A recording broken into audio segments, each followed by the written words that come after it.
Hi, പുതിയൊരു വീഡിയോയിലേക്ക് സ്വാഗതം. അപ്പോൾ എവിടെയും ഹൈറിച്ചിനെ കുറിച്ചുള്ള ചർച്ചകളാണ്.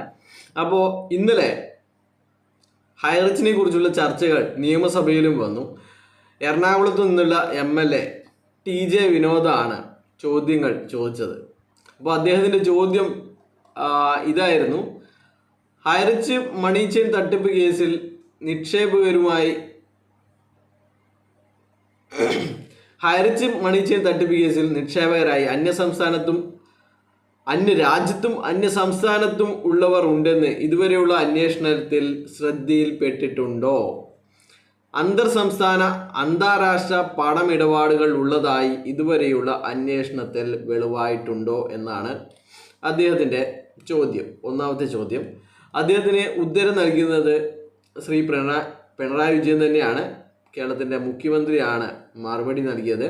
അദ്ദേഹത്തിൻ്റെ മറുപടി ഇങ്ങനെയായിരുന്നു: തൃശൂർ റൂറൽ പോലീസ് ജില്ലയിൽ ഹൈറിച്ച് ഓൺലൈൻ ഷോപ്പിംഗ് എന്ന സ്ഥാപനത്തിനെതിരെ ചേർപ്പ് പോലീസ് സ്റ്റേഷനിൽ crime number 1070/2023 under section 3456 prize chit and money circulation scheme banning act 1978 ആയി കേസ് രജിസ്റ്റർ ചെയ്തിട്ടുണ്ട്.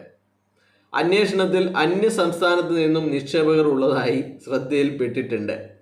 അന്യരാജ്യത്തുള്ളവർ നിക്ഷേപകരായി ഉണ്ടോ എന്ന് സംബന്ധിച്ച് അന്വേഷണം നടന്നു വരുന്നു. അന്തർ സംസ്ഥാന പണമിടപാടുകൾ നടന്നതായി വെളിവായിട്ടുണ്ട്. അന്താരാഷ്ട്ര പണമിടപാടുകൾ നടന്നതായി തെളിവുകളൊന്നും തന്നെ ഇതുവരെ അന്വേഷണത്തിൽ ലഭ്യമായിട്ടില്ല. അദ്ദേഹത്തിൻ്റെ രണ്ടാമത്തെ ചോദ്യം ഇതായിരുന്നു: ഇതുവരെയുള്ള അന്വേഷണത്തിൽ ഈ കേസിൽ ഉൾപ്പെട്ട ഏകദേശം നിക്ഷേപക തുക എത്രയാണ്? എത്ര രൂപയാണ് ഇവർ സമാഹരിച്ചത് എന്നാണ് ചോദ്യം. അതിന് ഉത്തരം നൽകിയിരുന്നത്: ഈ കേസിൽ ഇതുവരെയുള്ള അന്വേഷണത്തിൽ ഏകദേശം 31,33,91,800 രൂപ നിക്ഷേപമായി സ്വീകരിച്ചിട്ടുള്ളതായി കണ്ടെത്തിയിട്ടുണ്ട്. അദ്ദേഹത്തിൻ്റെ മൂന്നാമത്തെ ചോദ്യം: ഈ കേസ് 2019 ബഡ്സ് ആക്ട് 30 പ്രകാരം CBIക്ക് കൈമാറാനുള്ള വിവരങ്ങൾ കോമ്പിറ്റൻ്റ് അതോറിറ്റി മുമ്പാകെ നിലവിലുണ്ടോ? വിശദമാക്കാമോ എന്നാണ്. CBI അന്വേഷണത്തിന് ഉത്തരവിടാനുള്ള നടപടി ആയിട്ടുണ്ടോ എന്നാണ് അദ്ദേഹം ചോദിച്ചു വരുന്നത്. CBIക്ക് കൈമാറാനുള്ള കാര്യത്തിൽ നിലവിൽ തീരുമാനമെടുത്തിട്ടില്ല. അതുകൊണ്ട് ഇത് കുറച്ച് ആശ്വസിക്കാം. ഹൈറിച്ചോളികൾക്ക് കുറച്ച് ആശ്വസിക്കാനുള്ള വകയാണ് പിണറായി വിജയൻ നൽകിയിരിക്കുന്നത്. ഇനി അതും കൂടി വരാത്തിൻ്റെ ഒറ്റ കുറവേ ഉള്ളൂ. ഈ ലോക്കൽ പോലീസും പിന്നെ EDയും ഒക്കെ അന്വേഷിച്ചിട്ട് അല്ലാതെ തന്നെ ഇവർക്ക് നിൽക്കപ്പുറത്തില്ലായിട്ട് നിൽക്കുകയാണ്. അപ്പോൾ ഇവരൊക്കെ സന്തോഷം മാഞ്ഞ് വേറെ ഏതോ ഭാവത്തിലാണ് ഇവരൊക്കെ ഉള്ളത്. ഭീവത്സോ എന്നത് പേടിയോ അങ്ങനെയുള്ള സംഭവത്തിലാണ് എല്ലാവരും ഉള്ളത്. അപ്പോൾ CBIയുടെ കാര്യത്തിൽ തീരുമാനമായിട്ടില്ല എന്ന് മാത്രമേ ഉള്ളൂ. CBI അന്വേഷിക്കില്ല എന്ന് പറഞ്ഞിട്ടില്ല. അപ്പോൾ ആ തീരുമാനം എത്രയും പെട്ടെന്ന് ആവാനുള്ള എല്ലാ നടപടികളും കേരള സർക്കാർ എടുക്കണമെന്നാണ് പറയുന്നത്. അപ്പോൾ ഇവരുടെ 18 ലെവലിലുള്ള നിങ്ങൾ കംപ്ലൈൻറ്റ് കൊടുക്കുന്നുണ്ടെങ്കിൽ ഇവരുടെ 18 ലെവലിലായിട്ടാണ് നിങ്ങളുടെ പണം വീതിച്ചു പോകുന്നത്. അപ്പോൾ നിങ്ങൾ എന്തായാലും ഓരോ കംപ്ലൈൻറ്റിലും 18 ലെവലും പിന്നെ 2 കമ്പനി മുതലാളി ചിഹ്നയും പേര്, അപ്പോൾ 20 ആൾ നിർബന്ധമായിട്ടും നിങ്ങളുടെ ഓരോ കംപ്ലൈൻറ്റിലും 20 ആൾ 20 കക്ഷികൾ പ്രതികൾ ഉണ്ടായിരിക്കണം എന്നാണ് പറയാനുള്ളത്. എന്നാൽ മാത്രമേ ഈ ഇതുപോലുള്ള തട്ടിപ്പ് നമുക്ക് നമ്മുടെ കേരളത്തിൽ നിന്ന് പിഴുതെടുത്തിട്ട് അങ്ങ് കളയാൻ സാധിക്കുകയുള്ളൂ. അല്ലാതെ ഇത് ലീഡർമാർ ഒഴിഞ്ഞു മാറുകയും നമ്മുടെ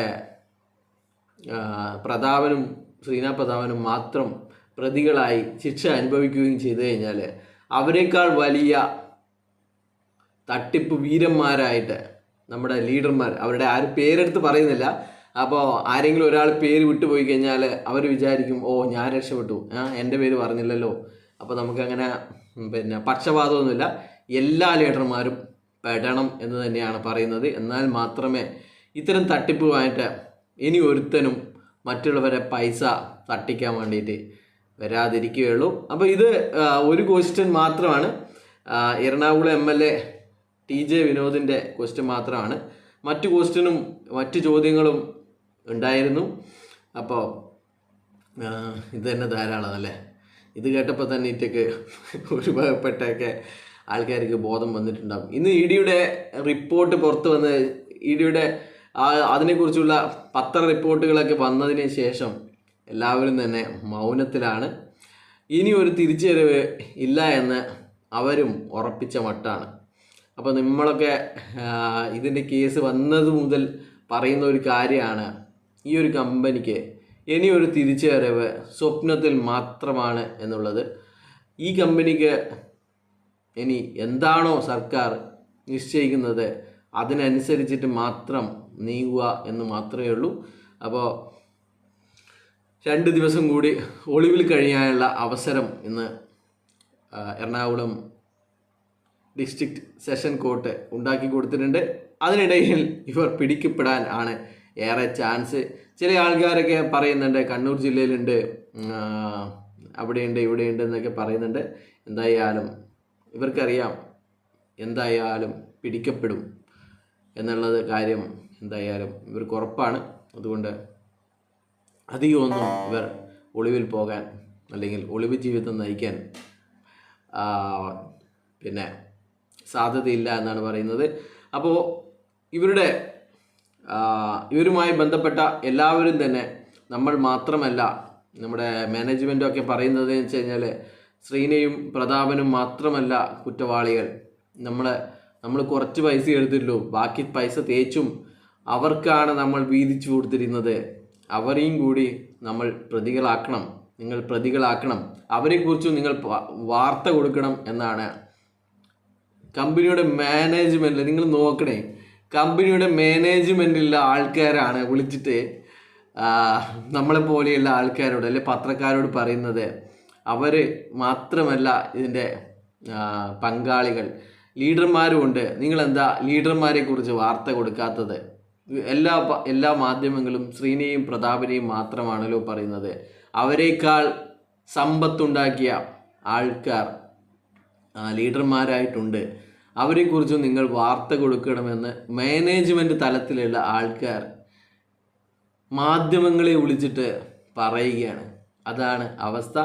അപ്പോൾ എന്തായാലും ശ്രീനയും പ്രതാപനും അറസ്റ്റിലാവുന്നതോടുകൂടി ലീഡർമാർ കരുതിയിരിക്കുക, നിങ്ങളെക്കുറിച്ചുള്ള എല്ലാ രഹസ്യങ്ങളും ഇവർ വെളിവാക്കും എന്നുള്ളത് ഉറപ്പാണ്.